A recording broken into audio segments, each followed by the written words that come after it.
สักแข่งนอนเลยเดี๋ยวนี้โอ้เจ็บหัวบ่สบายกินยากินยาแล้วจะรับปฏิยาคุมนอนแต่เว้นพักผ่อนมาเล่ากันบางคนก็ว่าข่อยนะจะแตกแต่น้ำท่อมกินแต่น้ำท่อมมาสั่นโอ้ย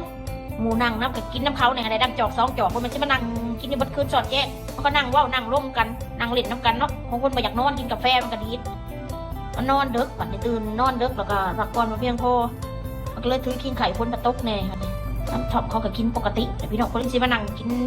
กระดอกกระเดี่ยต้มเอาเสียเงินมาใส่สุดหนึ่งกาเกือบ200นะต้มเป็นมือใช่ไหมบุ๊ดูว่าสิตายบ่เนาะคือจะว่าบ่พี่น้องฝากคนลูกไปเด้อบางตัวไปนำลูกไปคำพาคำพอยแล้วบัดคนหอดมาหน้าอยู่นะรุ่นเชยโคกันเนาะขาดมาบ่เป็นวัดเราไปโรงเรียนมาเราเป็นวัดเราก็ยุดไปเลยไม่ต้องไปแค่นั้นแหละลูกเขาดอกเฮียนมาทันหมูลูกเขาดอกก็ไม่ลูกคนอื่นหรอกพี่น้องนี่ยังเขาก็เบิ่งเอาเองนะลูกเขาสิเป็นบ้ากับลูกเขาดีลูกเขารวยกับคนอื่นเขาไม่เท่าจนก็ไม่เท่าเนาะพี่น้องพอคุณซื้อเลขนี่ก็คือกันเด้อก็ไม่ได้เป็นบ้ากันนั่นดอกบางคนก็ว่าข่อยเป็นหนี้เลข2-3 หมื่นเลขว่าเท่าไหร่เป็น100,000-200,000โอ้โหอย่าว่าเวอร์แล้วจ้ะแสนกีบตะเมนอยู่ซื้อพอพัง5 บาท10 บาท20 บาทคนถึงก็ดีใจ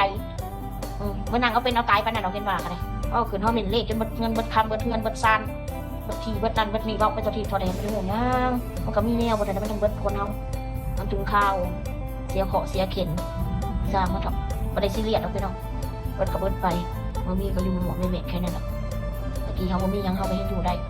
ตอนนี้เขายังบ่มีลูกเขาดูแลลูกเขาเลยบ่มียังกระซางเขายังไม่ลูกเนาะพี่น้องเลี้ยงให้เขาใหญ่แค่นั้นแหละเลี้ยงไปนะจนเขาสิบซ้ำเป็นน้อยคนอื่นกระซางเขาเป็นลูกเขากับแพงเนาะพี่น้องเนาะ